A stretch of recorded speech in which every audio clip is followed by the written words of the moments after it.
I have a slightly long chat here, so in interest of being a little bit nice to the next speaker, maybe we should get rolling. Are we okay with that? I mean, you're all here, you all got the good seats anyway, so what's it matter for everybody else, right? All right, so as the screens say, I'm going to talk about, I'm sorry. Let's try that, is that better? Can I move my head? All right. I'm going to talk about robots, specifically how we as humans, we look at things like Google Assistant and Alexa and Siri and stuff like that, and we kind of feel like there's a little bit missing. They could be maybe better in some ways. So I'm going to talk a little bit about why that is, why we think that. Kind of very quickly is that we've got a whole bunch of history and context for what we think voice interaction should act like and sound like, and honestly, they're not there yet, right? So, my name is Bryce. The way that this works best is if I give you a little bit of background on me. So, in the late 90s, I went to art school. I have a graphic design degree. That means I learned an awful lot of cool stuff. I learned how to be a starving artist. At least that's what my mom thinks. I learned how to do some other stuff too. You know, I learned color theory, I learned typography, I learned the names of some famous designers, learned about the Bauhaus, all that fun stuff that you learn in art school. And you know, I also learned a little bit about, well, technology. That was cutting edge Mac G4. Look at those mirror doors covering the DVD drive. Everybody wanted one of these. I also learned about stuff like Quark. Anybody ever remembered or used Quark? I don't think anybody actually ever learned Quark. You just used it enough to hope that the poster that you were making turned out. All right, so I had the tools. I got typography. I knew all this design stuff, and life was great, right? Or so I thought. I realized that I was competing with all of my classmates for annual reports, branding work, and things like that, when in reality we had the internet. And I looked at it and I thought, well, not much to it right now, so I mean, if anybody needs a refresher. The internet in the late 90s and early 2000s was, well, let's just say it was magical. Don't burn your retinas, sorry. I thought for a moment that that picture up there on the left was from the Wayback Archive, so I couldn't find all the assets and stuff like that. And then I realized, no, that's Netscape Navigator, that's a screenshot. There really were broken links on eBay's homepage in the 2000s. I mean, even the good guys did that. This is a far cry from what we do on the web today, but you know, I looked at this and I said, well, how hard could it really be? So what I did is I got a second degree from this place. Okay. This is Barnes & Noble, for anybody who doesn't remember what a bookstore looks like. When I was doing this kind of stuff, I said, well, hey, why don't I go and read a book? I'll learn about Flash, I'll learn about ActionScript, I'll learn about HTML, I'll learn all these things, but I'll learn it there because if I buy the book and take it home to read it, it'll be different and the book will be outdated and have changed in so much time. So I spent a lot of time with that green carpet. I learned a lot about how to build things for the web. And life really was good. I competed with one other of my classmates and got to do this tech thing, and you know, we started talking about stuff like this. So maybe there's an elephant in the room. Right? Why am I here at a tech conference, a self-professed starving artist, talking to all of you about technology? Well, there's something kind of cool that's happening right now. Anybody remember command line interfaces? All right, so we had ways of interacting with the computer. We type into a console, we would say stuff like, do this or do that, and the computer would come back and say, I don't know how, you didn't use the right words, you didn't follow the pattern I was expecting. So it drove us nuts. And what we did is we came up with a way to get around that. So now we have a graphic user interface. Graphic user interfaces have lots and lots of buttons, menus. All these items are something that I can discover, I can click on, I can know exactly where they're going. Great, except that, oh, those are hard to interact with sometimes. So what do? History repeats itself. We started to do things like voice UI. Voice UI, if anybody's keeping track, feels an awful lot like text input on my computer, in that I don't necessarily know what it's asking me to do. I don't know what it's capable of doing. And as I go through this process, it gets more and more complicated to come up with things like intent and stuff like that. On the upside, we're going somewhere. We don't know where it is. And we're kind of in that gray arrow right now. The nice thing about that is it means that, well, really there aren't any rules. So the reason we're talking about this is that just like the 90s when I learned to be a web designer, it was the Wild West. There wasn't procedure and protocol. There wasn't a right and a wrong way to do things. And we're kind of here today with voice UI. The benefit to that is that we can make things up.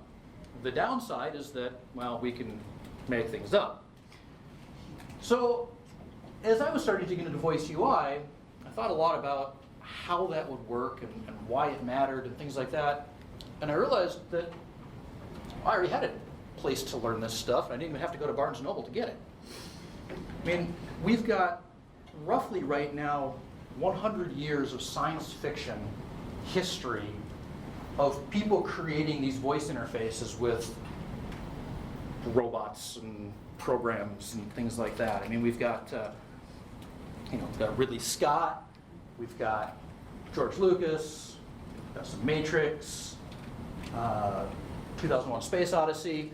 I mean, this is just scratching the surface of all the stuff that's out there and all the things that we get to do or that we expect people to do with voice interaction. So, what we're going to actually talk about is, well, what it says, the history of future. There is so much context and so much structure and so much process out there that all of these great storytellers have been showing us how to use. And the funny thing is that, 99% of it is actually voice interactions. So let's start looking at all of the contextual evidence that's out there. I'm pretty nerdy, and I got 2/3 of those. Anyway, 100%. Well, let's up the game a little bit. Here's another one that you may remember. How about Sunny, my robot? Or the hosts at all of our favorite theme parks. Maybe Cortana back before she was in Windows and hanging out with Master Chief. Or maybe something a little bit more modern, like the Curator, Ready Player One. All right, these are all pop culture references for robots. How about the 99th level power round here? Anybody got that one? Poe from Altered Carbon, or the Hotel, depending on how you read that one. We've got probably the best bartender ever. From Passengers, we've got the ship from Dark Matter, Ex Machina. This is just a tiny little bit of all the context that we've got, all the stuff that we can play with when it comes to voice interactions. Okay, so I'm going to make a deal with all of you. By sitting there in those chairs, you're implicitly agreeing to this deal.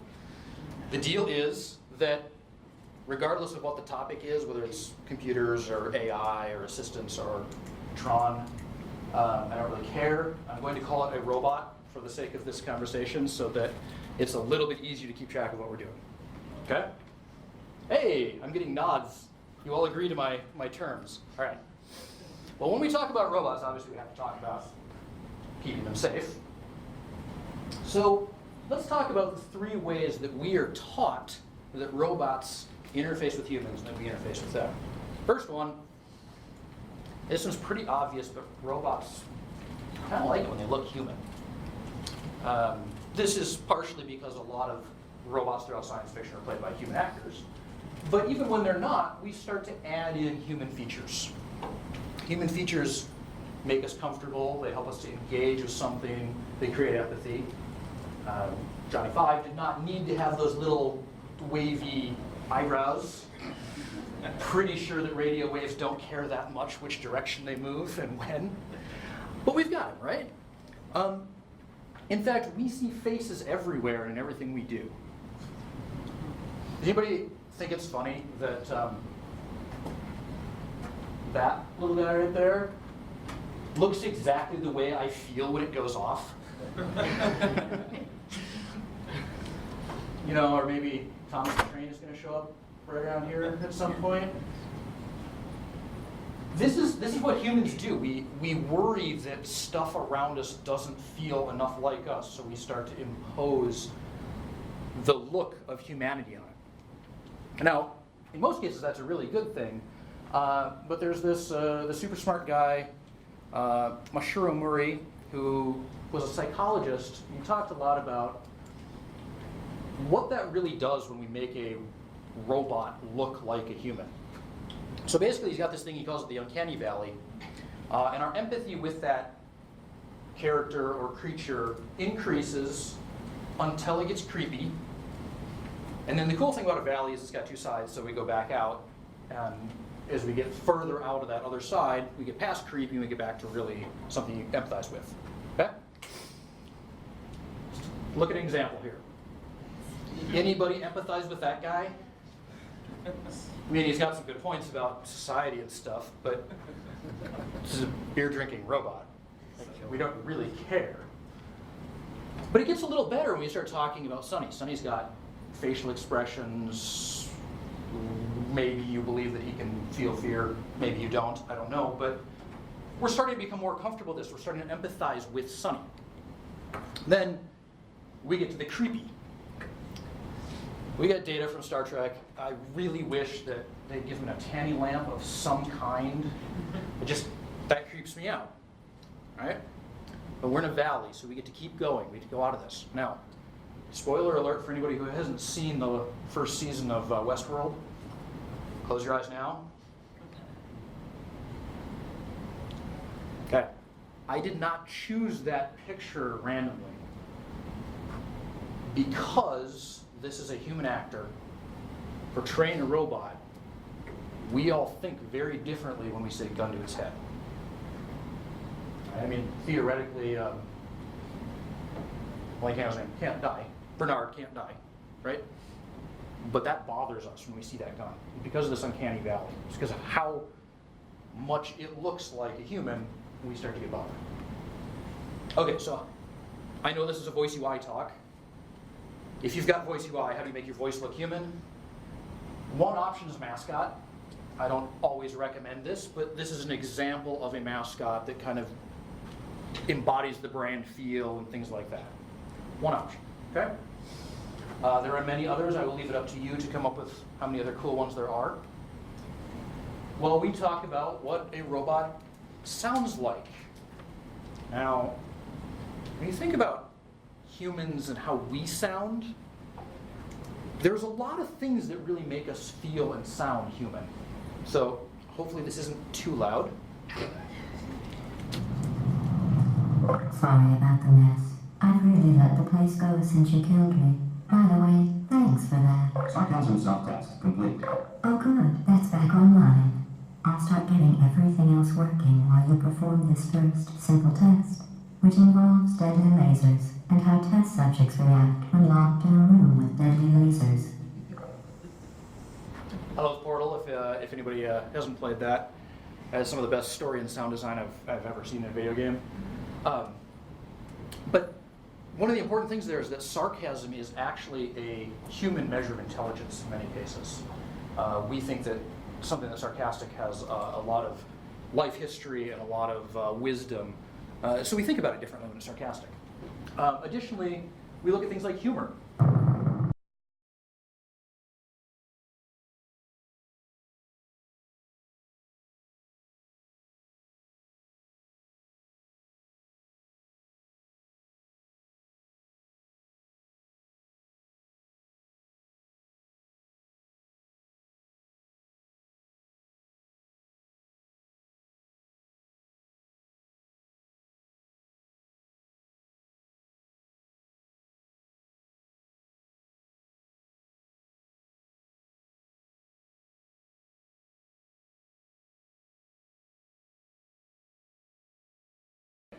So that maybe didn't work out quite as designed. It wasn't prototyped as well as it could have been. Humor did not relax them, but that was the idea, right? The thought process is that the engineers said, hey, if the robot's humorous, you're in this really stressful situation, it might be okay, right? Okay, so now I expect Google Assistant and Siri to be funny. To get it. How do you think I got rich? I invented weapons, and now I have a weapon that only I can defeat. And when I unleash it, you sly dog! You It's cool, huh? Ever notice how it's always the villain that gets the monologue?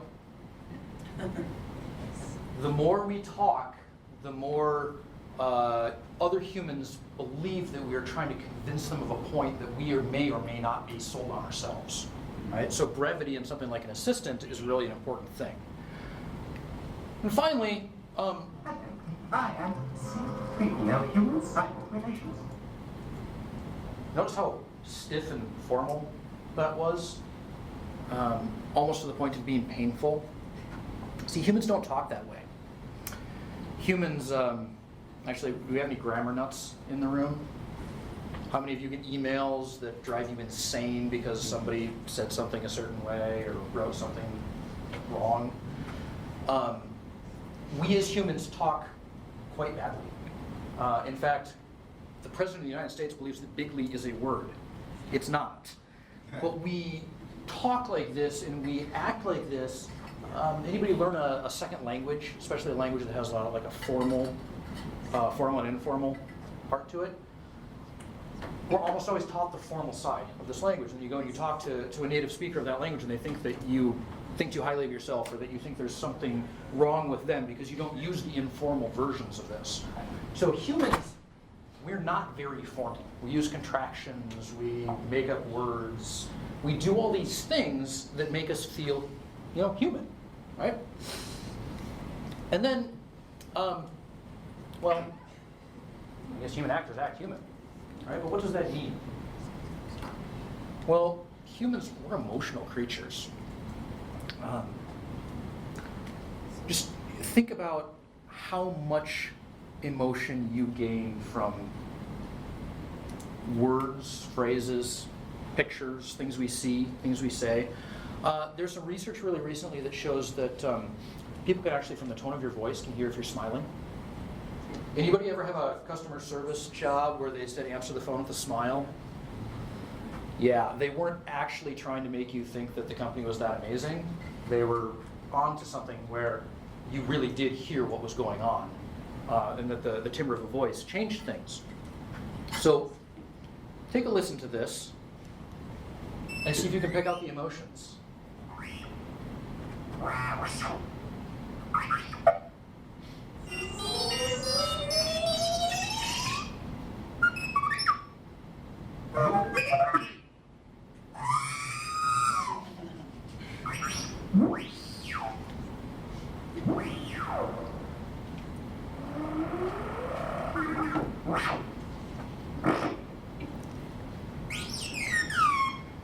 I'm guessing most of you are trying to figure out which scene that comes from.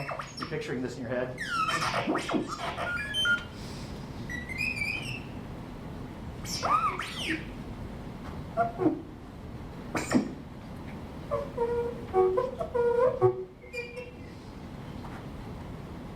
Like the robot bully there for a second, picking on the other kids. So we hear emotions as humans. Another thing we do as emotions is we're communal creatures, and we create these spaces where we interact with each other.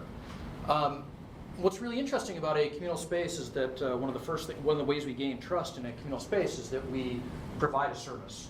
Right? In robot cases, in some areas, it might be they provide wisdom as a service. It might be that they provide protection or safety. Right now, we're looking at AI to help in healthcare to predict stuff in, like, say, in your lungs, right? Something that predict cancer from a radiology report. These are things that robots do. They're good at analytical stuff. They're good at catching the edge cases.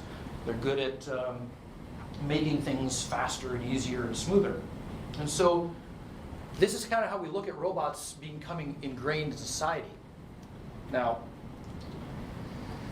the problem is that as humans, we do these things to become part of society, but in reality, we're all kind of slackers. Right? Just like McFly, we're never going to amount to anything. So when the robots come in, and they're better at what they do than we are, they're happy to press the button, what happens? This is the inevitable end when a robot is too good at what they do. So why is that? Well, unfortunately, as humans, we see things in black and white. We believe that things are good or evil. They have to pick a side. And so logic, in many cases, unfortunately, tends to make a robot feel cold and make a robot feel evil. Right? Hal's going to kind of end your life because, well, that's not part of the mission. So these are things that humans do as we're going through this process of communicating and structuring what we do. We act in these ways. So when Voice UI or something like that fails to keep some of these things in mind, think about what your audience does at that point. What would you do? So we just had the 3 laws of what makes things feel human. Let's talk about what humans do kind of back and forth to really feel human. Now, conversation design is a big term that I'm guessing a lot of you have heard recently. But it's funny because, well, as humans, don't we all have conversations? I love this quote. The idea is that conversation is actually a give and take. It's a two-way street. We struggle with that in many cases with Voice UI because it's a one-way street. It's a tell, give orders. But humans do some kind of fun stuff in conversation. In addition to a give and take, we usually say, well, at least someone in the conversation, it's their job to be understood. So we do some fun stuff. How do you get somebody to keep talking to you? Stare at them. All of you want to tell Morgan Freeman your life story now, right? Just look into those eyes. Another way that we get people to keep talking, it's pretty simple.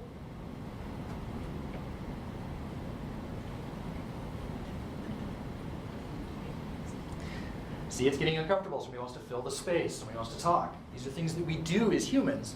And lucky for us, Voice UI has actually kind of figured out some of these things for us. We start to use things like animations to help us know when something is still listening or wants us to keep going or wants us to continue. It's pretty good. It's not quite Morgan Freeman. We do some other stuff though. It's on the person listening to the conversation to gain knowledge and insight out of what's happening. So in many cases, we have to actually go on a quest to find out what it is that we need. Now, imagine with me that you have created a voice app. Yay! That was easy, no code involved. Your voice app helps you to book travel for someone. It's a pretty normal problem, right? There's a couple ways you could ask questions, but the ways you ask those questions change things. So for example, when would you like to travel? Tomorrow, that one's pretty easy. How about soon? What does soon mean? What's next month? You have a date in mind, right? So it's on us as we start asking questions to get the information we need. Notice how different it is if I was to ask it this way. What date would you like to leave?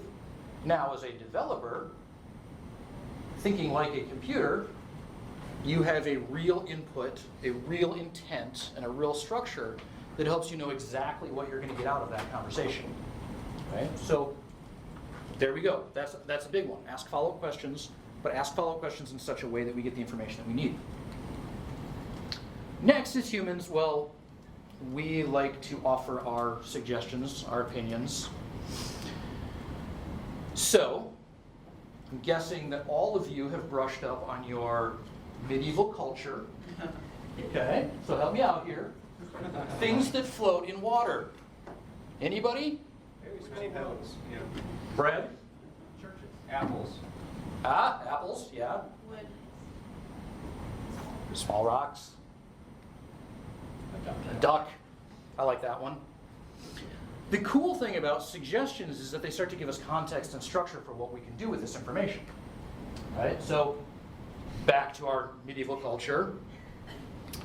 This is the only code you will see in this talk. But this helps us understand the value of those suggestions. What can you do with it?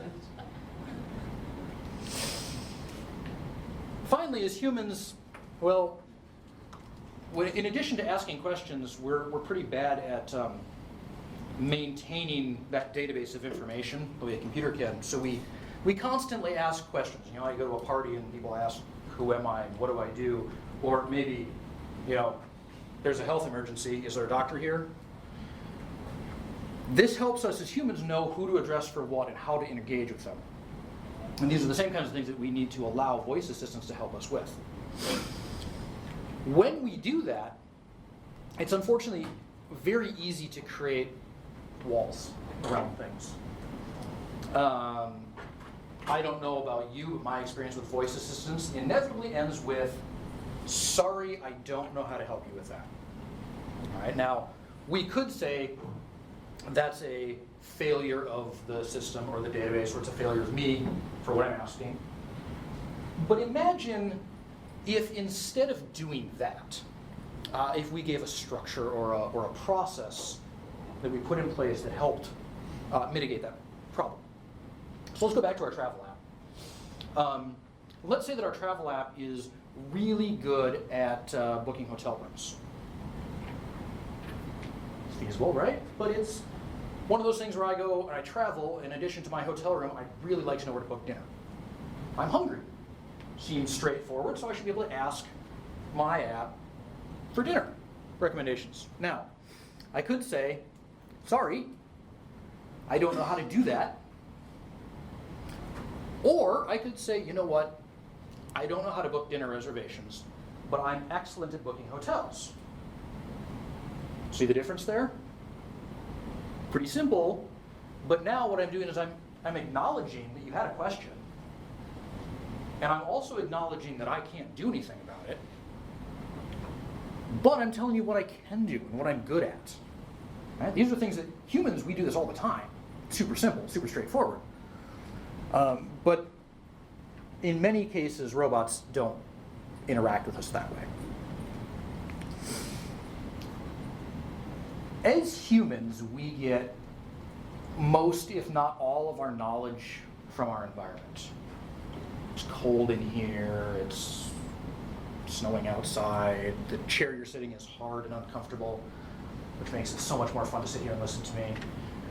All of these things are the context that we use. So remember that intents and goals and all these kinds of things are wrapped up in what surrounds a conversation. There's an entire ecosystem. Realistically, we have, surfaces, we have screens, we have audio, we have all of these tools at our disposal. So when we assume that voice UI is the end-all be-all, then we bump into something like this where, well, obviously there were multimodal devices referenced in Sci-Fi a while ago. It's not really all that weird, though, that we're starting to see things like the Google Home with a display, or one of the Alexa products has a display, Facebook has their UI with a display and voice, all this kind of stuff. There's a reason for this. Okay? One of those reasons is the context that we as humans use is based on stuff like this. Now, I'm going to read this to you, or you can read it. Doesn't matter. Kind of tune out and imagine for a moment. Okay? There he lay, a vast red golden dragon, fast asleep. Thrumming came from his jaws and nostrils, and wisps of smoke. But his fires were low in slumber. Beneath him, under all his limbs and his huge coiled tail, and about him on all sides, stretching away across unseen floors, lay countless piles of precious things. Gold, wrought and unwrought, gems and jewels, and silver red-stained in the ruddy light. Smog lay with wings folded like an immeasurable bat. Everybody's got a picture in their head, right? You'll see Smog. How many of them look like this? These are actually 3 different illustrations from 3 different versions of The Hobbit. Guessing that none of you saw that in your head. Okay? So adding context to a display gives us a lot of power. Screens give you details that you couldn't have gotten before. They're glanceable, so you can get there quickly. Is this the speed of response, right? So that just took me 20-ish seconds or so to read to you, whereas you gained an awful lot of that information very quickly via the screen. And to prove my point,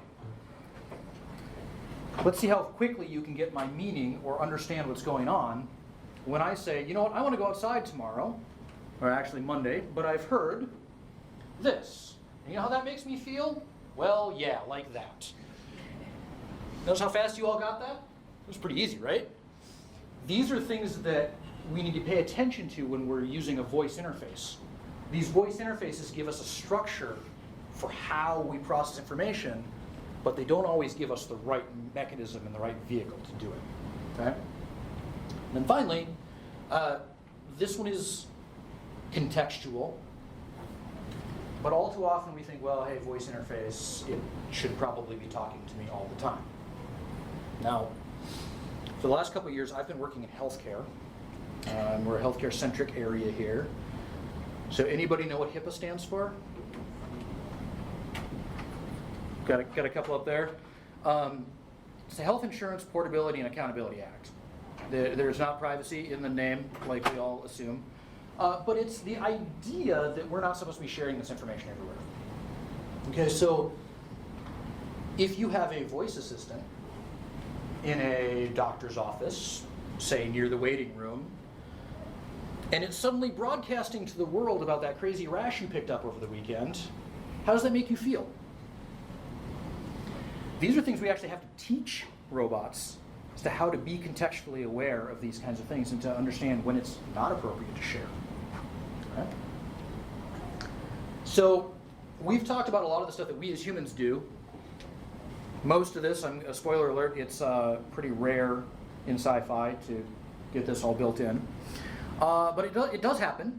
So take a look at that list of things. Continued conversation, follow-up questions, recommendations, and then contextual content. And watch this. A very astute observation, sir. Perhaps if you intend to visit other planets, we should improve the exosystems. Connect to Cisco, have it reconfigure the shell metals, use the gold titanium alloy from the Seraphim tactical satellite. That should ensure fuselage integrity while maintaining ground to weight ratio. Got it? Yes. Shall I render using proposed specifications? Certainly. The render is complete. A lot of sensations to be thinking. What was I thinking? You're usually so discreet. Tell you what, throw a little hot rod red in there. Yes, that should help you keep low profile. The render is complete. Yeah, let's fabricate it. Paint it. Commencing automated assembly. Estimated completion time is 5 hours. Fill it up for me, honey. Notice how we got most of those things. Jarvis is kind of the gold standard of what we all really want voice to be. I know that usability aside, I kind of want most of the other interface too, but voice like that is a tool that I would use and engage with in my life. And I think that we look at things like that and we say, well, you know, Google Assistant and Siri and Alexa and all these other tools don't sound like that, so they can't be that valuable. And I think right now that might be the case. But I also think that we're in a kind of a cool space where we now have a lot of these tools that we can start to do these things. We can start to teach AI to be better. We can start to create better voice interfaces. Now, we've been pretty theoretical here. Let's talk a little bit about something practical that you can do. Obviously, you can prep for this like I prep for this talk and watch lots and lots and lots of movies, which I will admit is a lot of fun, but it's a little bit time consuming. My wife would prefer that I was not just sitting watching movies. Really, I'm prepping for my talk. That's kind of time consuming. Right, we could get an assistant, get one of these in your home.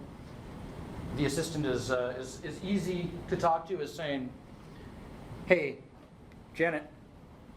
Hi there. How can I help you? Wait. I see what's going on here. All of you thought, since we're at a conference sponsored by Google and I'm wearing this shirt, that I was going to talk to Google Assistant. And then, the second you thought that, how many of you went, "Is my phone on silent?" Usually at least one person in the room who thinks that. And the reason that we think that is because these devices are everywhere. CES just got over, Big Electronics Show. They were talking about how 2/3 of the things at CES have some sort of voice interaction or an ability to talk to a voice assistant. It's becoming pervasive enough that we should start paying attention to it and start designing for it and start working with it. So, well, really, how do we do that? My answer is just build something. Just get started. And the reason that I have that answer is that we've got a lot of really cool tools available to us now. There's a lot of ecosystem that's being built, and there's a lot of structure that lets us move through this process, do things. Let's have a little bit of a demo of something that's available really easily. Oh, I'm sorry. It would help if I put the thing that I wanted to talk about up there on the screen. Look at that. All right. This is a part of the dialogue flow tools that Google has. So you can actually sit and play with pitch and speed and audio of all of these cool voices. And what's really cool about these voices, actually, we can do this. Hopefully it works. Hello, I'm the Google Assistant voice. I hope you're enjoying Bryce's talk about robots. I bet you thought I was a voice actor, but I'm really more of an AI, like the robots you've been discussing. Google's machine learning lets me form words as a combination of sounds, much like a human. I'm a great way to learn about conversation.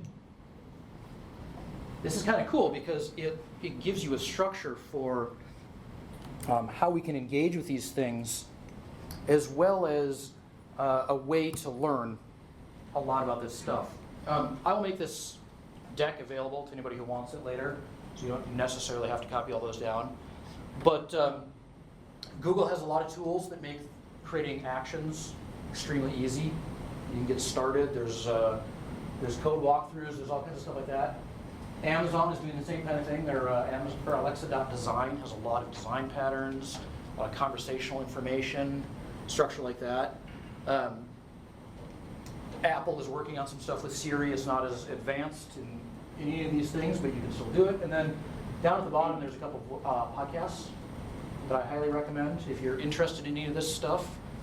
The VoiceBot podcast specifically is very cool to listen to. And we're also getting some prototyping tools. We're getting some ways to start to engage with audio as well as augmented reality and things like that. So you've got options there as well. It's kind of cool. I didn't know I could make the screen bounce when waving at it. Sorry about that. So when we create these prototypes, it's really important to start working with an audience and testing with an audience. Now, this is my daughter. She's 7.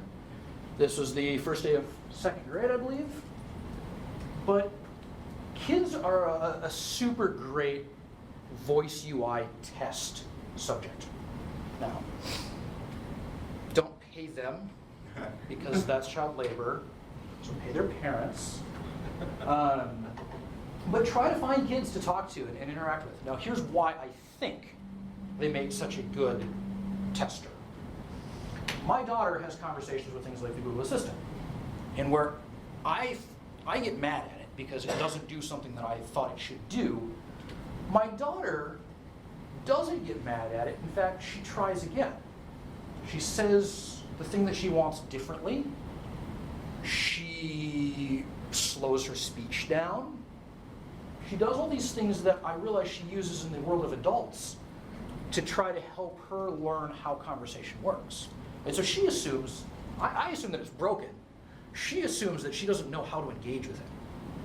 Right? So when you start paying attention to what people are learning about and how they're structuring things, kids are a really, really great way of getting that process out and exposing some of those points that we don't think about as adults. So find a kid to test with.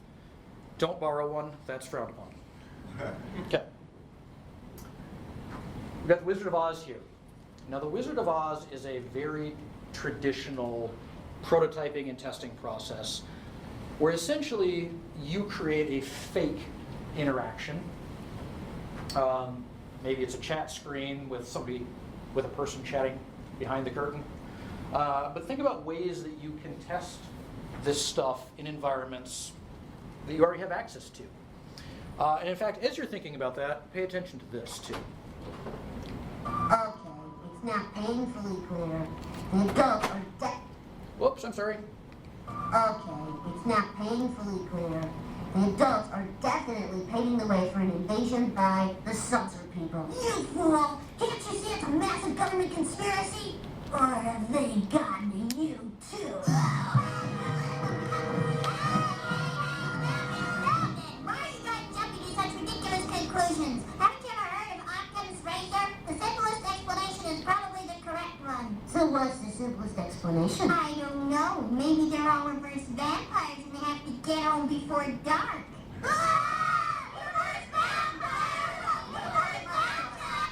All right, so why did I show that to you? Other than, well, obviously reverse vampires. Kind of cool talking about them. I've got a friend and I were working on a voice response interface. This was a while ago, but think, touch tone and talk to the phone thing.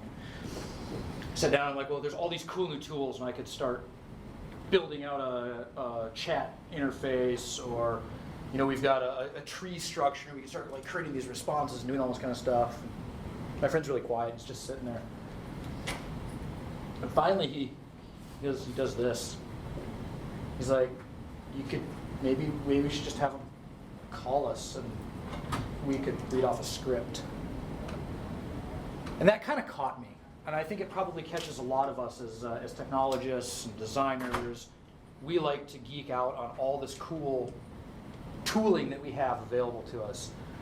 This is just a low, quiet reminder that sometimes finding a low-tech, really analog way to do something is really the best way to do it. Okay. All right. So in review,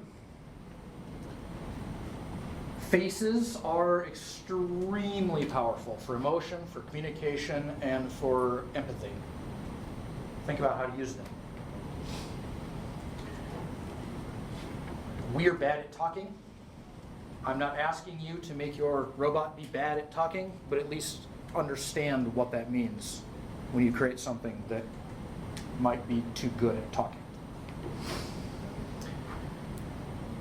Improve the clan, bring a skill, create trust so that you're not considered evil. And then, as we're doing this, be intentional, ask follow-up questions, get the results you need, and as you're prototyping, think simple. Try to find ways that you can engage with voice UI, places that you can learn about voice UI that may not require the latest tools or the newest phone or the newest whatever, because those are all excuses at the end of the day. All right, so if we have access to all these things, let's all start doing this stuff. All right, that's it. Anybody have any questions? Wow. You're all asleep. Okay, great. Well, I've got a way to wake us up. I have a survey.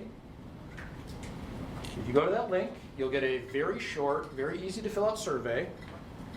I will put all of your names into a drawing, and somebody who fills out the survey before they walk out of this room gets this Google AIY voice kit. Sorry, I had it upside down. Now, anybody in here win a Google Home at any of the raffles? There you go. So you don't want this. But this makes a Google Home, it's kind of cool. It's got a giant button so you can smash it when you really hate what it's saying. Pair it with a Raspberry Pi and you've got a kind of a cool deal. So anybody, any questions, comments, things this made you think about?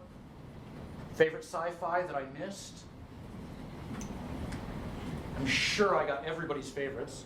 What do you think about the Google AI voice assistant they were talking about, the latest chat, how they're using machine learning to kind of get inflection and be more natural? Are you talking about the one that was shown on stage at I/O? Yeah, where it's called like a restaurant. I think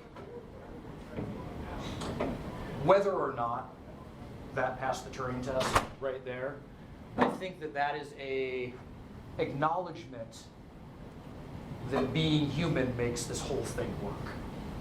Right? So I'm actually really excited to see where that goes.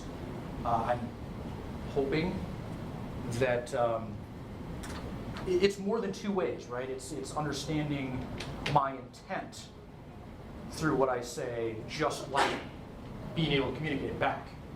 But that said, that gets me so much closer to Jarvis. So bring it on, I guess. Anybody else? Anything else? I know now you're all busy typing and I'm asking you to multitask. Another thing humans are bad at.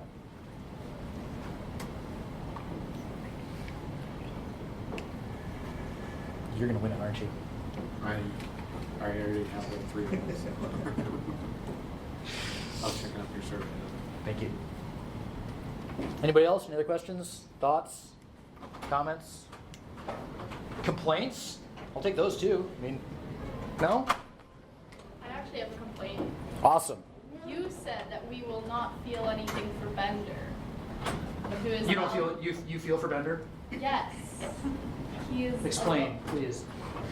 Since he is such an asshole, it makes me feel like he needs help. Ah, see, that's an interesting point, right? Being a jerk, in some ways, actually generates empathy. Exactly. Because we don't want the jerk to be a jerk anymore. And oddly, that's another theme that we get from pop culture and science fiction, rom-coms and whatnot. But I'm glad that that's your critique of the plan. Exactly. Plus, Bender's gotten sad in some of those episodes. That's true. Bender does have emotion. If He does you have display not watched, that. how many seasons are there? Like 9? Lots. Actually, no. I think it's in the teens, like 14 or something. 8. I don't know. Simpsons on like 30, and then Kyle says there's 8 seasons. 8 seasons, 4 movies. And I believe everything Kyle tells me. I don't. I have the box Wrong. set, so. Nice. No, but I feel emotion for Bender. Bender is. I feel the most emotion for Bender out of all of those robots. Everybody got stuff in? Yes? No? Okay, this is actually one of those places where some feedback would be useful. Everybody who wants to enter has entered.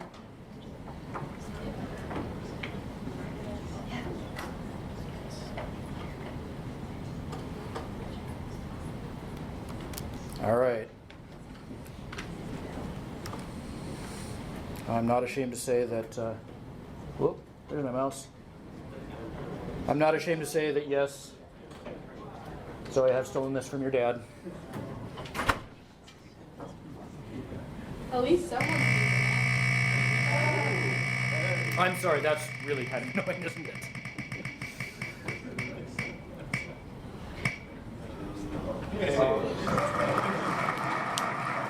All right, there we go. Thanks, everybody. I appreciate it.